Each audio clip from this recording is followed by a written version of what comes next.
ഗാന്ധിജിയെ ലോകം അറിഞ്ഞത് ഗാന്ധി സിനിമ ഇറങ്ങിയ ശേഷമാണ് പോലും.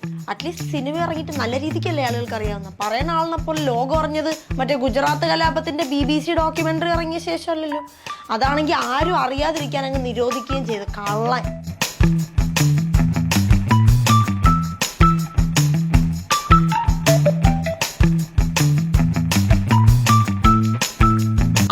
ഒരു ദിവസം നിങ്ങളിങ്ങനെ ആറാടാൻ എനിക്ക് ഒരു താല്പര്യം ഉണ്ടായിട്ടല്ല. ഒന്ന് കഴിയുമ്പോ അടുത്തതായിട്ട് തന്നോണ്ടിരിക്കുകയല്ലേ. വേൾഡിൽ ഇതുപോലത്തെ ഒറ്റ പീസേ ഉള്ളൂ. ഇതുകൂടെ തീർന്നാ വംശനാശം. ഇലക്ഷനും പ്രചരണവും തുടങ്ങും മുമ്പ് സത്യത്തിൽ മോദി എന്ന് പറഞ്ഞ പേടിയായിരുന്നു. എപ്പോ നോട്ട് നിരോധിക്കും, എപ്പോ ഓരോ ബില്ല് പാസ്സാക്കുമെന്ന് പറയാൻ പറ്റൂലല്ലോ. പക്ഷെ ഇങ്ങനത്തെ റാപ്പിഡ് ആക്ഷൻ കണ്ടിട്ട് ആളുകൾ ഇനി ഒരിക്കൽ കൂടെ ഇങ്ങനെ മണ്ടത്തരം കാണിക്കൂലെന്ന് തീരുമാനിച്ചെന്ന് പുള്ളിക്ക് മനസ്സിലായിട്ടുണ്ടെന്നാണ് തോന്നുന്നത്. കണ്ടു. അതുകൊണ്ടാണ് ഇങ്ങനെ ആഴ്ചയ്ക്ക് എനിക്ക് ഇങ്ങനെ ഓരോ ഐറ്റംസ് തന്നുകൊണ്ടിരിക്കുന്നത്. ആദ്യം മറ്റേ വിദ്വേഷ പ്രസംഗം, പിന്നെ ജനനം ജൈവികമല്ല ദൈവം ഡയറക്റ്റ് അയച്ചതാണ്. അടുത്തത് ധ്യാനം കൂടാൻ കന്യാകുമാരിക്ക് പോക്ക്. ഇപ്പതാ ഗാന്ധിജി ആർക്കും അറിഞ്ഞൂടെ പോലും. എനിക്കറിയാൻ പാടില്ലായിട്ട് ചോദിക്കുക, നീ ഒറ്റ ഡയലോഗ് വെച്ച് എത്ര കാലം ഫീൽഡിൽ പിടിച്ചേക്കും? കന്യാകുമാരിലെ ധ്യാനം കഴിഞ്ഞ് പറയാൻ പോണത് ഞാൻ ധ്യാനം ഇരുന്നത് കൊണ്ട് വിവേകാനന്ദന് ഇനിയിപ്പൊ ലോകം അറിയും എന്നായിരിക്കും. അല്ലെങ്കിൽ പുള്ളി വിശ്വഗുരു ആണെന്നൊക്കെയാണല്ലോ സംഘികൾ പറയുന്നത്. ബൈ ദ ബൈ, ആ 100 കോടിയിൽ ഞാനില്ല.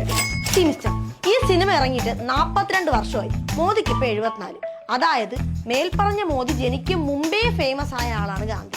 1939 ഗാന്ധി മരിക്കുന്നതിന് വർഷങ്ങൾക്ക് മുമ്പ് ഗാന്ധിക്ക് 70ാമത്തെ ജന്മദിനാശംസകൾ നേർന്ന് പ്രശസ്ത ശാസ്ത്രജ്ഞൻ ആൽബർട്ട് ഐൻസ്റ്റീൻ പറഞ്ഞത്, ഇങ്ങനെയുള്ള ഒരു മനുഷ്യൻ മാംസവും രക്തവുമായി ഈ ഭൂമിയിൽ എപ്പോഴെങ്കിലും നടന്നിട്ടുണ്ടെന്ന് വരും തലമുറകൾ വിശ്വസിക്കാൻ സാധ്യതയില്ല എന്നാണ്.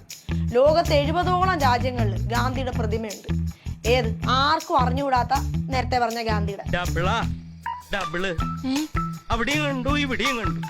ആരെ? കുമ്പിടി. 4 ഒരേ സമയം കണ്ടിരിക്കണു ചിലര്.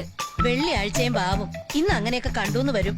പോരാഞ്ഞിട്ട് ഈ സംഘി പറഞ്ഞത് നെൽസൺ മണ്ടേലയെയും മാർട്ടിൻ ലൂതർ കിങ്ങിനെയും എല്ലാവർക്കും അറിയാം, അതേപോലെ ആർക്കും ഗാന്ധിജി അറിഞ്ഞുകൂടാ എന്നാണ്.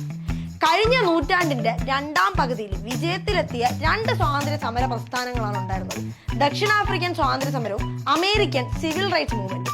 ഈ 2 സമരങ്ങളുടെയും പ്രചോദനം മഹാത്മാഗാന്ധി ആയിരുന്നു എന്ന് പറഞ്ഞത് ഇതേ Nelson മണ്ടേലയും Martin Luther കിങ്ങും.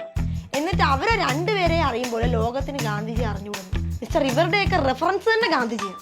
Times magazine സ്വമേധയാ 1931 ഗാന്ധിജിയെ പറ്റി പറഞ്ഞത് സെയിന്റ് ഗാന്ധി അല്ലെങ്കിൽ വിശുദ്ധനായ ഗാന്ധി എന്നാണ്. അതേ വർഷം തന്നെ ടൈംസിന്റെ ആ വർഷത്തെ പേഴ്സൺ ഓഫ് ദി ഇയർ ആയിട്ടും ഗാന്ധിജിയെ പ്രഖ്യാപിച്ചിരുന്നു.